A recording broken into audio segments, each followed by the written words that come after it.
한국최면치연구소장 김영국입니다. 오늘은 사회적으로 심각한 이슈 중에 하나인 데이트 폭력에 대해서 알아보도록 하겠습니다. 데이트 폭력의 피해자는 대부분 여성입니다. 아무래도 남성에 비해서 신체적으로 약하기 때문이죠. 물론 요즘에 들어와서는 이 남성이 데이트 폭력의 피해자가 되기도 합니다.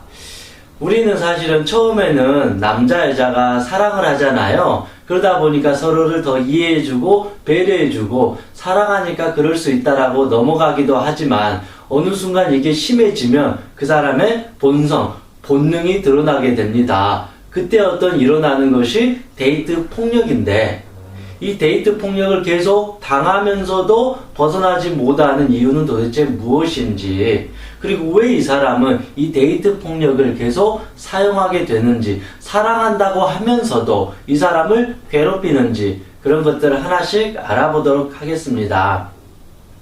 많은 여성분들을 이제 만나다 보면 그들의 어떤 아픔이나 고통을 제가 직접 듣고 상담을 하다 보면 저도 깜짝 놀란 적이 많이 있어요. 이 여성은 정말로 공부도 잘하고 누가 봐도 사회적으로 성공한 여성인데 실제 남자친구에게 매일 데이트 폭력을 당하고 있는 거죠. 남자친구가 막 욕을 하고 조금만 말 안 들으면 때리기도 하고 술을 먹을 때는 더 막 무차별적으로 폭력을 가해서 병원에 입원할 정도로 그런 고통을 당한 여성이 있었습니다. 그럼에도 불구하고 그 여성은 그 남성의 손아귀에서 벗어나지 못하게 된다라는 거죠. 물론 이제 정상적이고 건강한 여성이라면 그러지 않을 텐데 의외로 많은 분들께서 남성의 이런 어떤 데이트 폭력을 너무 쉽게 이해하는 경우도 있고 너무 쉽게 넘어가 버리는 경우도 있다라는 것입니다. 도대체 왜 그럴까? 하나씩 알아보도록 하겠습니다. 누가 봐도 남자가 사랑하는 남자가 이 여자를 때리게 되면 이거는 용납할 수 없는 일인데 그거를 한 번, 두 번, 세 번, 10번 넘어가는 경우가 있다라는 것입니다. 그래서 한국 여성의 전화에서 이런 어떤 데이트 폭력 피해자 여성분들을 조사를 해보니까 왜 헤어지지 못하는가, 이 5가지가 있었다고 합니다. 첫 번째는 무엇일까요?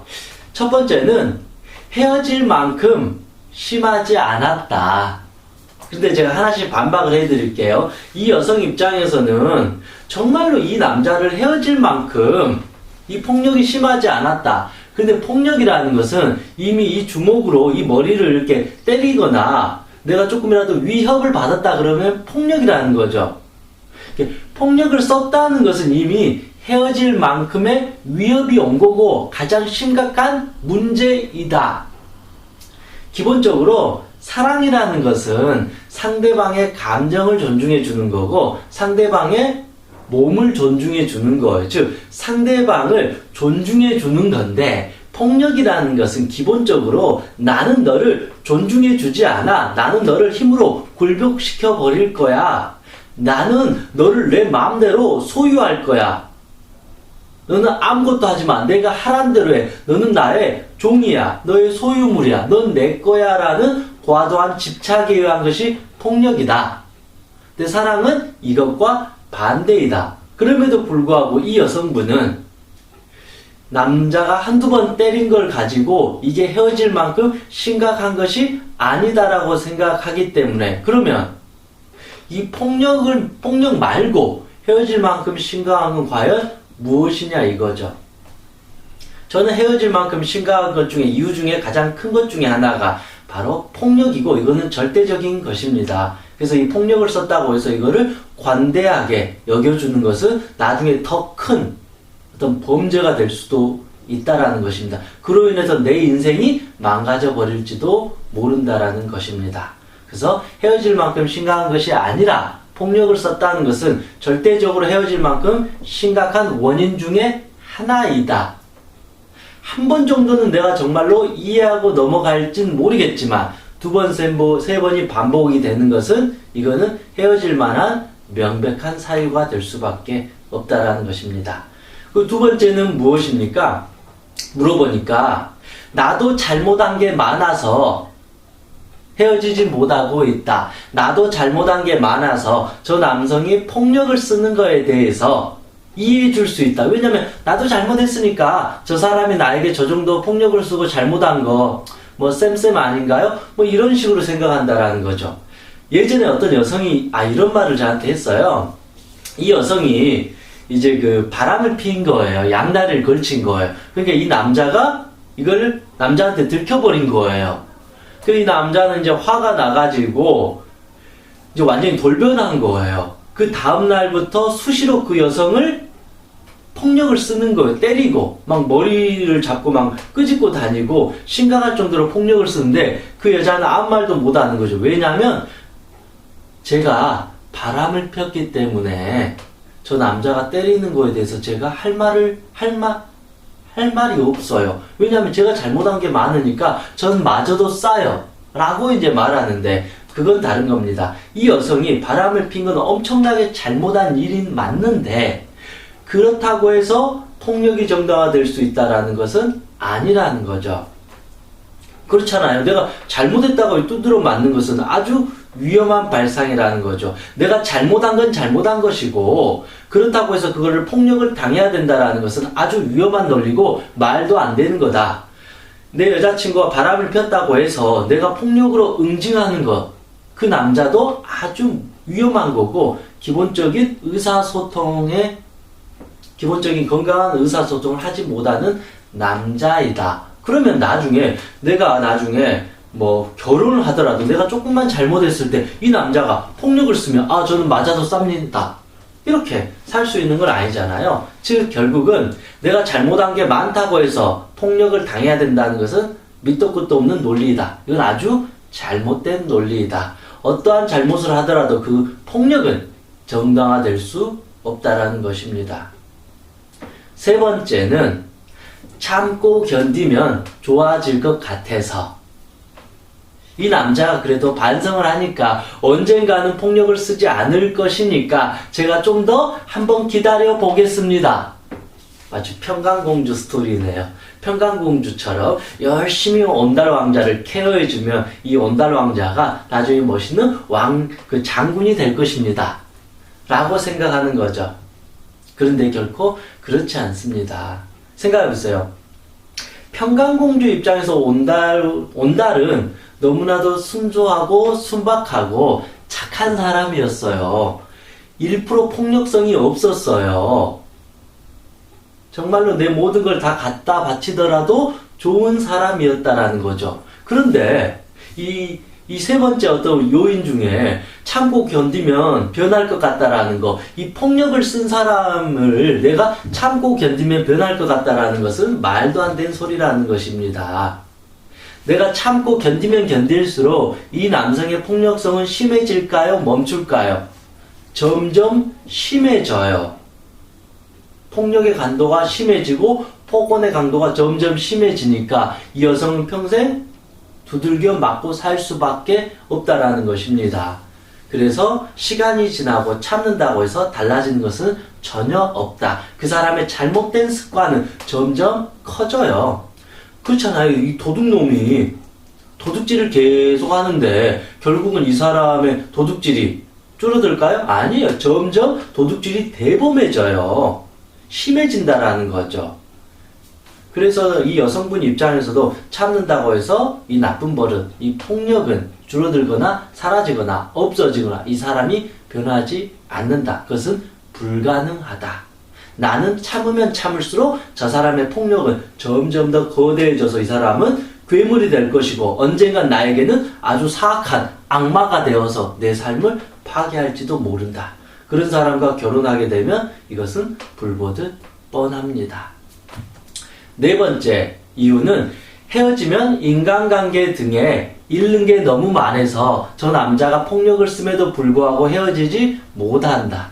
이것도 너무 이상한 논리잖아요. 이 폭력이라는 것은 결국은 내가 정신적으로 학대받는 거예요. 사실은요. 육체적으로 학대받는 거예요. 내 영혼이 짓이겨지는 거예요. 내 영혼이 누군가에 의해서 짓밟혀지는 거예요. 인간이 가장 자존심 상하고 기분 나쁜 게 누군가에 의해서 맞는 거예요. 내가 짓밟혀지고 짓이겨지고 찢어지는 고통이 폭력인데 인간관계 잃는 게 많아서 라고 해버리면 안 된다는 거죠. 가끔 이런 여성분들도 있어요. 저 남자 너무 잘생겼는데 내가 언제 저 잘생긴 남자를 만날 수 있겠어요? 제가 언제 저렇게 아름다운 여성을 만날 수 있겠어요? 제가 언제 저렇게 돈을 많이 버는 사업가를 만날 수 있겠어요? 저 남성이 저에게 그동안 명품백도 사주고 용돈도 100만원씩 주고 제가 하라는 거 물질적인 거 다 해줘서 너무 이게 잃는 게 아까워요. 아, 저 사람의 학벌, 저 사람이 보여주는 명예, 그게 너무나도 대단해서 이 폭력적인 거 이거 제가 감수하고 싶어요. 저는 저 사람의 저 어떤 외적인 저걸 잃는 게 너무 아까워서 견디고 버티겠습니다라고 말하겠다라는 거죠. 결국 상당히 이 여성 입장에서는 자존심이 있는 걸까요? 없는 걸까요? 저 사람의 어떤 뭔가를 얻기 위해서 자기 자존심을 스스로가 짓밟게 된다. 스스로가 자기 자존심을 짓밟게 되면 타인은 이 사람을 존중해주지 않고 더 강력하게 짓밟게 될 수밖에 없다라는 것입니다. 자존심이나 자존감이라는 건, 자존감은 특히 스스로 만들어내야 됩니다. 스스로가 존중해서 이렇게 올려줘야 되는데 스스로가 이게 폭력을 당함에도 불구하고 저 남자의, 저 여자의 돈이 너무나도 나에게는 좋아요. 저 여자가 너무 예뻐요. 저 남성이 너무 잘생겼어요. 저 남성이 돈이 너무 많아서 그 유혹을 떨칠 수가 없어요. 라고 이렇게 말하는 것은 자기의 자존감을 갖다 버리는 것과 같다. 그런 생각을 하게 됩니다. 마지막 이제 5번째는 저 남자가, 저 여자가 좋을 때는 잘해주니까 그래도 괜찮습니다. 사람이라는 것은 좋을 때는 원래 다 잘해주는 거죠. 좋은 시절에 잘 안 해준 사람이 어디 있겠어요? 좋은 시절에 잘 안 해준 사람은 쓰레기죠, 사실은. 인간이 아니에요. 근데 그냥 기본 인간 이하의 존재예요. 좋을 때는 다 잘해줘요. 좋을 때는 다 행복하고, 좋을 때는 다 좋은 말 쓰고, 좋을 때는 다 이해해주고, 다 배려해주고, 다 천사가 돼요. 근데 문제는 나쁠 때예요. 서로가 힘들 때. 그때 그 사람의 본능이 드러나요. 좋을 때는 그 사람의 실제 모습은 영원히 드러나지 않는다. 왜냐면 좋을 때는 자기의 모습을 기분이 좋으니까 다 숨길 수가 있어요. 그런데 나쁠 때 그 사람의 진짜 모습이 드러나고 나중에는 이 사람의 나쁜 모습이 점점 커지게 된다. 결국은 이 사람의 천사와 같은 모습이 있고 악마와 같은 모습이 만약에 있다라면 나중에는 서서히 이 사람의 악마와 같은 나쁜 모습이 점점 드러나게 된다. 점점 이 나쁜 모습이 드러나는 어떤 시간이 많아지게 된다라는 것입니다. 그래서 결국은 좋을 때는 잘해주니까 라는 말은 핑계일 수밖에 없습니다. 나중에는 나쁜 시간들, 나쁜 시절들이 점점 많아지면서 결국은 데이트 폭력에 나는 점점 심각한 피해자가 될 수밖에 없다라는 것입니다. 이상 이 여성분들이 이 여성의 전화에서 어떤 조사한 5가지 원인입니다. 근데 제가 하나하나씩 반박을 해보니까 결국은 이 여성분들이 헤어지지 못하는 이유라고 5가지를 댔는데 결국 이것은 전혀 이유가 되지 않는다. 헤어질 만큼 심하지 않았다고 하는데 폭력은 가장 첫 번째 헤어져야 될 이유 중에 하나이다. 나도 잘못한 게 있어서 폭력을 당할 수밖에 없다. 라고 하는데 이것도 잘못됐다. 어떠한 이유에라도 이 폭력은 정당화될 수가 없고 사랑한 사람들은 사랑을 했다라면 어떠한 일이 있어도 폭력을 쓰지 않는다라는 것입니다. 참고 견디면 좋아진다고 하지만 참고 견디면 이 사람의 폭력과 잔인성은 점점 심해져서 나중에 내가 헤어져 했을 때 나를 죽이기까지 할 정도로 심각한 범죄가 될 수도 있다는 것입니다. 헤어짐의 인간관계 등에 어떤 문제가 있다고 잃는 게 많이 있다고 하지만 내가 폭력을 당하면 나의 영혼을 잃어버린다. 모든 것을 잃게 된다. 그리고 나서 돈을 얻는다고 해서 얻는 것은 아닙니다.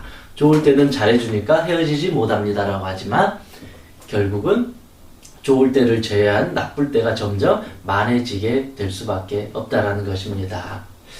그래서 결국은 이렇게 폭력을 쓰는 사람들은 점점 자기는 폭력을 쓰게 되는 거고 상대적으로 약자인 사람들은 점점 당하게 된다라는 것입니다. 그래서 우리가 남녀 관계가 서로 만날 때 이 사람의 어떤 그 본능, 이 폭력성을 봤을 때 빨리 그거를 간파해서 대비하는 것이 중요하다. 근데 가끔씩 자존감이 낮은 사람들은 어떤 사람들이냐면, 자존감이 낮은 사람은 기본적으로 사랑이 고파요. 애정결핍이 있어요.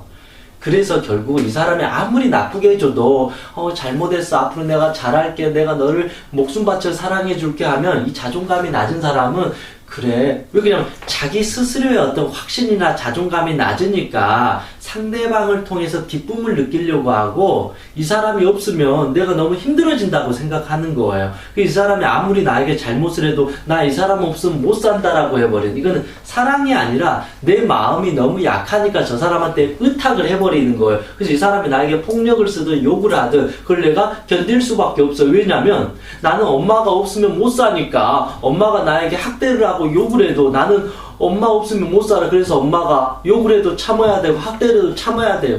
엄마가 공부만 하라 해도 하루 종일 공부만 해야 되는, 그게 어떤 결국은 이 사람의 폭력에 따른 학습된 무기력이다. 학습된 무기력이란 건 그런 거예요. 예전에 그 아기 코끼리 발목에 끈을 묶어가지고 여기다가 딱 뭘 묶어놨어요.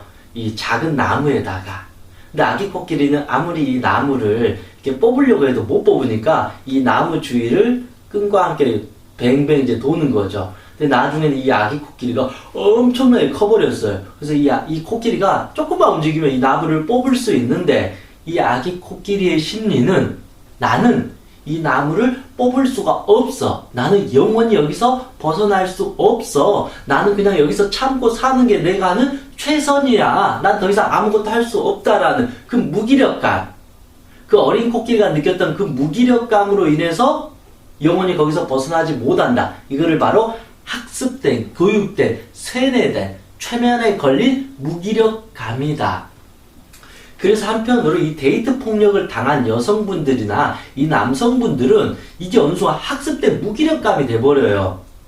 마치 폭력을 당하는 게 자연스럽고 당연한 것처럼, 그리고 내가 이것으로부터 저항할 수 없다라는 것처럼, 빨리 이 사람의 폭력이 멈춰지기를 계속 기다리는 것처럼 이 무기력감이 생기다 보니까 저 사람이 폭력을 쏘도 내가 어떻게 저항하지 못한다. 그거를 학습된 무기력감이라고 이렇게 하고 있습니다. 그런데 나는 지금 성인이기 때문에 내가 저 사람이 나에게 잘못한 것으로부터 충분히 말을 하고 저항을 하고 그 폭력으로부터 나를 지켜야 된다. 그렇지 않으면 이 아기 코끼리처럼, 성인이 된 아기 코끼리처럼 영원히 이 어떤 족쇄, 이 감옥에서 벗어나지 못하게 된다라는 것입니다. 그래서 이 데이트 폭력은 그렇게 단순한 문제가 아니고 아주 심각한 것입니다. 사랑하는 사람은 결코 어떠한 일이 있어도 폭력을 쓰지 않는다. 폭력으로는 정당화될 수가 없다라는 것입니다.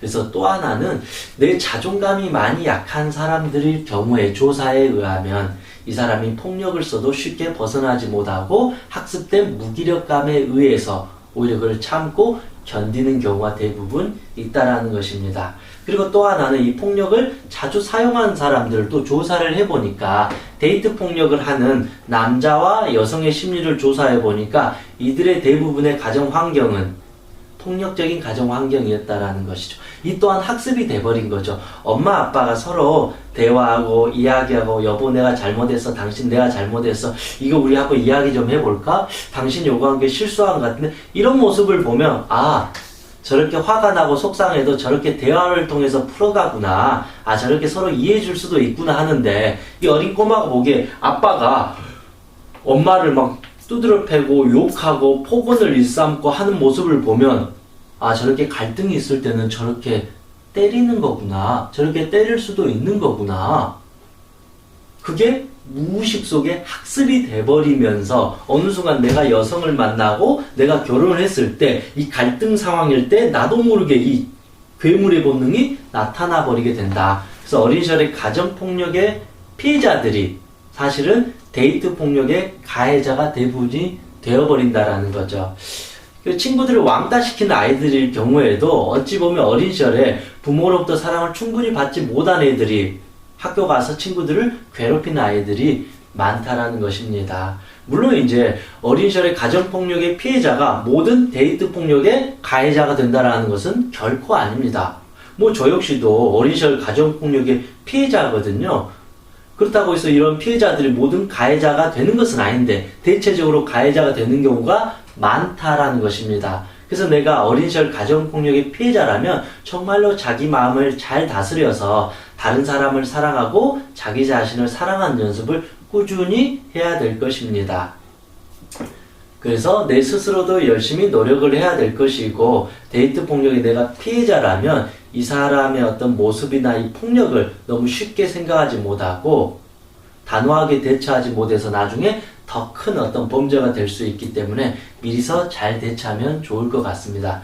저는 다른 건 모르겠지만 이 폭력은 결코 용납될 수가 없다. 그리고 이 폭력은 쉽게 버릇이 고쳐지지 않습니다. 한 번, 두 번, 세 번 반복이 되면 이것은 절대 고쳐지지 않습니다. 정말로 피눈물 나게 스스로를 갈고 닦고 내려놔야만이 이 폭력이라는 이 마음을 내려놓을 수 있다. 왜냐하면 웬만해서는 사람들은 이 사람을 이 주먹으로서 때리지 않는다라는 거죠. 그냥 그 정도로 기본적으로 인간에 대한 소통 능력이 떨어지기 때문에 이 사람이 폭력을 썼다라는 것은 결국은 다른 쪽의 심리적인 문제도 아주 많이 있다. 그래서 단순하게 볼 문제는 아니다. 시간이 지나면 저 사람도 언젠가는 회개할 거야, 좋아질 거야. 이건 너무나도 아니란 마음이고 그러면서 내 삶이 망가질 수 있다는